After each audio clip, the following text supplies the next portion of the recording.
అందరికీ నమస్తే. నేను మీ చరణ్ వెంకట్ కాకినాడ. ఈరోజు నేను ఆకుకూరల ఉపయోగాల గురించి చెప్పబోతున్నాను. ఆహారంలో భాగంగా ఆకుకూరలను మనం తీసుకోవాలి. ప్రతిరోజు మనం ఖచ్చితంగా తీసుకోవాల్సిన అవసరం ఉంది. ఎందుకంటే శరీరానికి తగిన పోషణ ఈ ఆకుకూరల ద్వారా లభిస్తుంది. వీటిలో విటమిన్, ప్రోటీన్స్, మాంసకృతులు, ఖనిజ లవణాలు నిండి ఉన్నాయి. కొవ్వులు తక్కువగా ఉంటాయి. మన దంతాలకు, ఎముకలకు బలాన్ని ఇస్తాయి.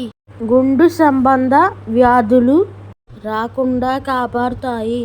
ఆకుకూరలు జీవక్రియలు సరిగ్గా జరిగేలా చూస్తాయి. మన శరీర ఆకృతిని చక్కగా తీర్చిదిద్దుతాయి. బచ్చలి కూర శరీరం చల్లబడడానికి ఉపయోగపడుతుంది. రక్తాన్ని వృద్ధి చేస్తుంది. గోంగూర ఇవి తినడం వల్ల కంటికి, దంతాలకు ఎంతో ఉపయోగం. గుండె బలంగా ఉంటుంది. కాల్షియం అధికంగా ఉంటుంది. పాలకూర దీనిని ఆహారంలోకి తీసుకోవడం వల్ల మెదడుకు పోలిక్ ఆమ్లంను ఇస్తుంది. కార్బోహైడ్రేట్స్ నిండుగా ఉంటాయి. ఐరన్, మెగ్నీషియం అధికంగా ఉంటుంది. తోటకూర ఈ తోటకూరలో యాంటీ ఆక్సిడెంట్స్ ఎక్కువగా ఉంటాయి. కంటికి, దంతానికి చాలా మేలు చేస్తుంది. క్యాన్సర్ నుండి తప్పిస్తుంది. అనారోగ్యంగా ఉన్నవారిని తొందరగా కోలుకునేటట్టు చేస్తుంది. కొత్తిమీర ఆస్తమాను తగ్గిస్తుంది. జ్ఞాపక శక్తిని ఇస్తుంది. దంత వ్యాధులను తగ్గించి వైద్యాన్ని తగ్గిస్తుంది. అనేక వైద్య చిట్కాలుగా పనిచేస్తుంది. కరివేపాకు మనకి షుగర్ రాకుండా చేస్తుంది. కంటి చూపును మెరుగుపరుస్తుంది. పుదీనా దీని ఆహారంలోకి తీసుకోవడం వల్ల ఆస్తమా తగ్గిస్తుంది. జ్ఞాపక శక్తిని ఇస్తుంది. రక్తాన్ని శుద్ధి చేస్తుంది. దంత వ్యాధులు రాకుండా చూస్తుంది. రాసిది వచ్చావా? ఈరోజు షాపింగ్కి వెళ్దాం అనుకున్నాము. మా పెరట్లో ఆకుకూరలు, కాయగూరలు, పూల మొక్కలు ఎక్కువగా ఉంటాయి కదా. అటు చూడు, పండ్ల మొక్కలు, బొప్పాయి, దానిమ్మ అన్నీ ఉన్నాయి. ఎక్కువ స్థలంలో వీటిని పండిస్తాము. రోజు 2 రోజులకోసారి కలుపు తీసి సమృద్ధిగా నీరు పెడతాం. కూరగాయలు చూడు ఎంత నవనవలాడుతున్నాయో, ఎంత ముద్దుగా ఉన్నాయో. ఆ అరటికాయలు చూడు బాగా పండిపోయింది. సపోటాలు మాత్రం బాగా ముదిరిపోయాయి, పండిపోతాయి. మల్లెపందిరి చూడు ఎంత విరగబూసిందో, చెట్టు నిండా పూలే. వెళ్ళేటప్పుడు నువ్వు కోసుకుని వెళ్ళు. అసలు విషయం ఏంటంటే ఈరోజు ఆకుకూరలను మార్కెట్కి పంపించాలి. అందుకే వాటిని తీస్తున్నాను. వాటిని శుభ్రంగా కడిగి కట్టలు కడతాం. రోజు మా అమ్మ ఆకుకూరలు, కాయగూరలతో ఎంతో రుచిగా, కమ్మగా వండుతుంది. తాజావి, అందువలన రుచి ఎక్కువగా ఉంటుంది. వెళ్ళేటప్పుడు నువ్వు కూడా ఆకుకూరలు, కాయగూరలు తీసుకుని వెళ్ళు.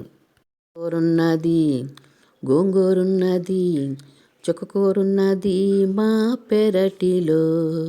ఏ రోజు రోజు ఒక కూర, ఒక పులుసు మా అమ్మ కమ్మగా చేస్తుంది వంటింట్లో.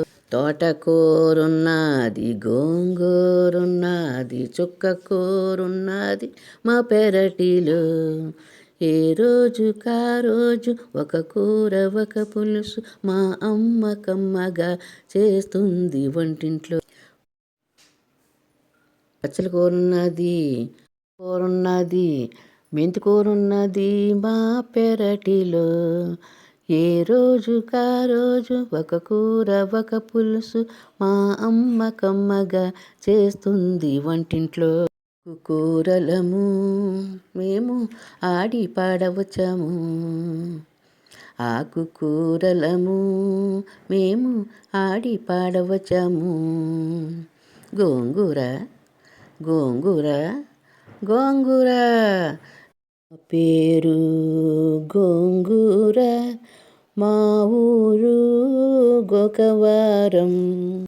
నేనెంతో రుచికరము, గుండెకు ఆరోగ్యాన్నిస్తాను, రక్త సమస్యలు తీరుస్తాను. అంతే కదండి. నాలో కాల్షియం ఉండడం వలన కంటిని, దంతాలను కాపాడుతాను. అందుకే ఆకుకూరలో నేనే గొప్ప. ఆకుకూరలము మేము ఆడి పాడవచ్చాము. ఆకుకూరలము మేము ఆడి పాడవచ్చాము. కూర, తోటకూర, తోటకూర, నా పేరు తోటకూర, మా ఊరు తోటమర్రి. నేనెంతో నాజూకు, నీరసం నుండి కాపాడుతాను, క్యాన్సర్ నుండి కాపాడుతాను, బాలింతలకు మేలు చేస్తాను. అందుకే నేనే గొప్ప. కూరలము మేము ఆడి పాడవచ్చాము. ఆకుకూరలము మేము ఆడి పాడవచ్చాము. నా పేరు పాలకూర, ఊరు పామర్రు. కంటి చూపును మెరుగుపరుచుతాను, మెదడుకు పోలికు ఆమ్లమిస్తా. కార్బోహైడ్రేట్స్, మెగ్నీషియం నాలో అధికంగా ఉంటాయి. అందరినీ ఆరోగ్యంగా ఉంచుతాను. అందుకే అందరిలో నేనే గొప్ప. ఆకుకూరలము మేము ఆడి పాడవచ్చాము. ఆకుకూరలము మేము ఆడి పాడవచ్చాము. పుదీనా, పుదీనా, పుదీనా, నా పేరు పుదీనా, మా ఊరు పుల్లెటూరు. ఆస్తమాను తగ్గించి జ్ఞాపక శక్తిని పెంచుతాను, దంత వ్యాధులు తగ్గిస్తాను, పైత్యాన్ని కూడా తగ్గిస్తాను. పైత్యాన్ని తగ్గిస్తాను, సువాసనలను వెదజల్లుతాను. అందరిలో నేనే గొప్ప. ఆకుకూరలము మేము ఆడి పాడవచ్చాము. ఆకుకూరలము మేము ఆడి పాడవచ్చాము.